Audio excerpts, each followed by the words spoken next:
So if you're trying to build a budget gaming PC in 2026, this $550 gaming PC might be the one for you. Now, we used a mix of new and used parts to get the best performance per dollar. So before we get into building this PC, a word from today's sponsor. So if you guys are looking for a brand new wallpaper pack, I actually just released my own called the Japan Collection. Basically, it's 6 8K wallpapers inspired by Japanese culture and landmarks. So if that sounds interesting to you and you want to support the channel, I will leave links in the description below for you guys to check out. So I just wanted to let you guys know, but let's get right back into the video. So starting with the CPU, we have the Ryzen 5 5500, which you can get for around $89. Now this is pretty much the staple AMD budget CPU. It's definitely the cheapest option that's still worth going for. And yeah, for 1080p gaming at kind of low to medium settings, this CPU is still pretty solid. I usually would recommend the Ryzen 5 3600, but it seems like those have actually gone up in price, so the 5500 is a good alternative. Now, of course, this isn't a perfect CPU, but for with the budget we're working with, it should be completely fine. Now for RAM, we're using the T-Force Vulcan Z 60GB DDR4 3200MHz kit, and I pretty much use this same kit in every one of my videos. Now, of course, if you guys are keeping up with the PC market, you know that RAM is absolutely terrible right now. So my recommendation is to always go for the used market. Now you can find a kit like this for around $60 to $70, and honestly, for that price, that is really the best value you're gonna get. Right now, this kit is going for around $140 on Amazon, which really, it's just not worth it. So yeah, using the used market and trying to get a deal there is really the best option you have. And if you can get a similar kit that's kind of in that 3000 to 3600 megahertz range, around 16 gigabytes, that is going to be a great option. Now for motherboards, we went with the Asus Prime B550MA Wi-Fi Mark II, but the one I have linked below is the Gigabyte B550MK, which is currently going for $85. Now, the reason I'm recommending the Gigabyte one is because it's actually going for a little bit cheaper, and what I noticed is that a lot of the B550M boards are very similar, but the prices tend to fluctuate a lot. Because sometimes this Asus board will go for a lot cheaper, but then right now the Gigabyte one is, so I want to make sure you guys are getting the best deal. But yeah, with the Ryzen 5 5500 and all the parts we're using in this build, this should work completely fine. And even if you did want to make some upgrades later, you still have some options with the AM4 platform. So for storage, we have the WD Blue SN5100 500GB NVMe SSD, and you can get this for the great price of $145. But yeah, I'm saying that sarcastically because SSD prices are also really bad. The one I have linked below is the Patriot P410, which I think is going for around $90, which is still a really bad price, but you know, a better than $145 or maybe even $150. But yeah, RAM prices and SSD prices have just been so bad right now, so building a PC for a budget price is really hard. But yeah, I'm gonna try to link a couple of them down below just in case the Patriot P410 kind of goes up in price, which it probably will. Every time I make these videos, the prices change all the time. So yeah, I'll link a couple options down below. Now for the case, we have the Dark Flash DRX70, which currently goes for around $68. Now this is actually a really good case. This is the first time I've built in it, and overall, it's been a really solid experience. This is an ATX case, so it actually can fit a bigger motherboard, but one of my favorite parts is simply that it comes with 4 RGB fans. And these aren't Molex fans, so you can actually control the color and speed, which is great. And overall, a very simple case to build in. I had really no issues, and there are a ton of cutouts, so wiring is way easier. But really, the biggest selling point for me is the fans, especially when you're paying around $68. I think that really matters, especially when you have a GPU like the one I'll show you guys later.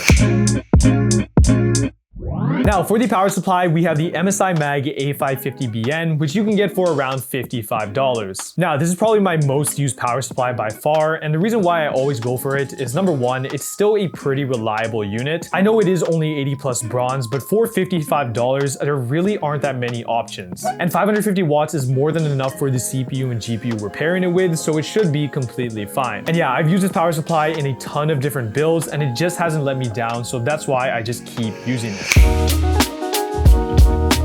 And now for the GPU, we have the RX 5700 XT, which you can get for around $120 used. I think this is my favorite GPU around that $100 range. Number one, it has 8GB of VRAM, so especially for 1080p, it's still pretty solid. And when you guys see the benchmarks, you might actually be surprised that this thing can still pull some pretty good numbers even in modern games. I really don't think there are many better options. I mean, you could maybe find a 2060 for around this price, but overall, the 5700 XT has not let me down. And especially with all the parts we're pairing it with, it really is just a perfect fit. So guys, in total, this build came out to $567, and for the parts we got, that is actually pretty solid. So I'm gonna walk you guys through some benchmarks so you guys can see how it performs. Okay guys, so right now we are in Fortnite. We're running the game at performance mode using an epic draw distance, low textures, and high meshes.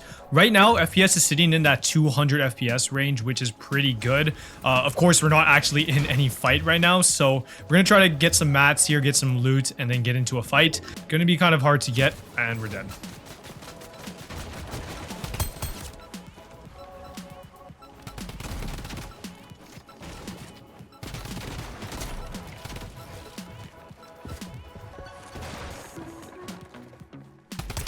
Oh my gosh.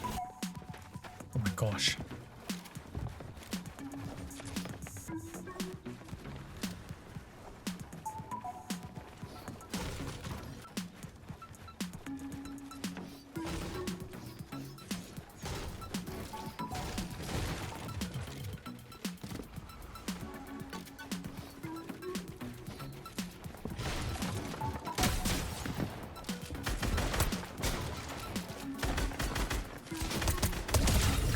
Jeez, this guy was just running. All right, we got a 1v1 here.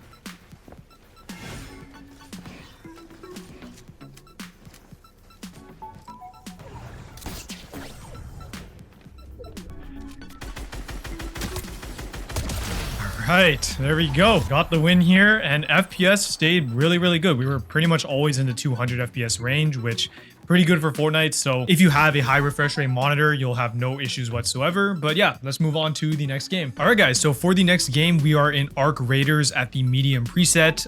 We're not using any kind of upscaling or frame generation. And right now, FPS is around 90 some. No, it doesn't seem like it's hitting 100 FPS, but around that 90 FPS range, which, you know what? For medium settings at 1080p on the 5700 XT, I'm actually pretty impressed. You know, the game actually looks pretty decent, especially since we're on a kind of, not a lower resolution, but compared to 1440p or 4K, game still looks pretty solid. But yeah, as I mentioned in every one of my videos, I have no idea what's going on in this game. I kind of just run around, and usually I die to some kind of bot or a person. So we'll see what happens here. Hopefully we can get kind of what a good idea of what this game will run at when we're actually in a fight, but I guess we just have to try to find someone here. You can probably get easily 100 FPS if you ran this at the low preset.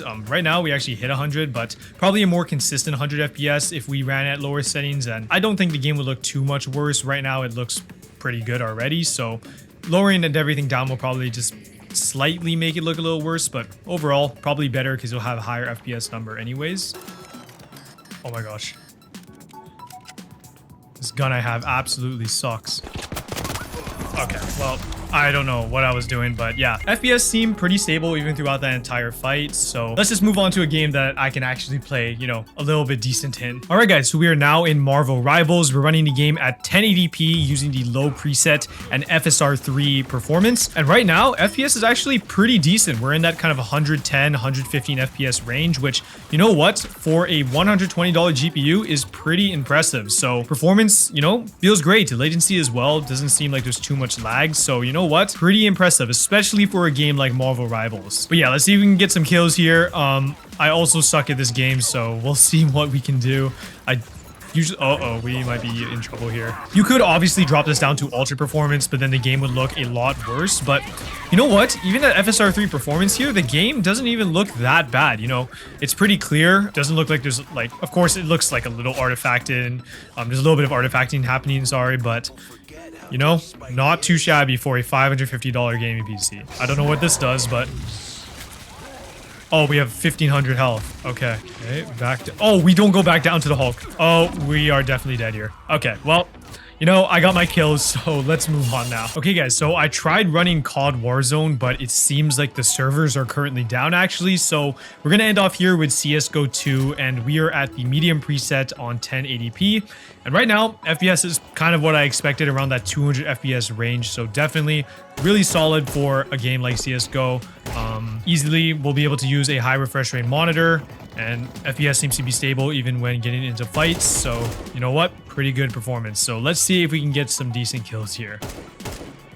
Hello? It's a shotgun.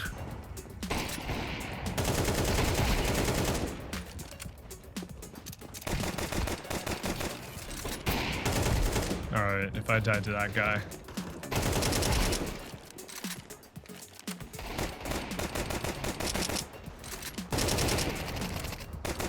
Oh, wow. Hello? Hello? Oh my gosh. Oh, that's not looking too good. Okay, thank you. Oh, okay. Well, that's the performance CSGO. Looks pretty good, so let's just wrap everything up here. But yeah, guys, now that you saw the performance, this $550 gaming PC is pretty solid. So I hope you guys enjoyed this video. Make sure to leave a like and subscribe, and I'll see you guys all in the next one.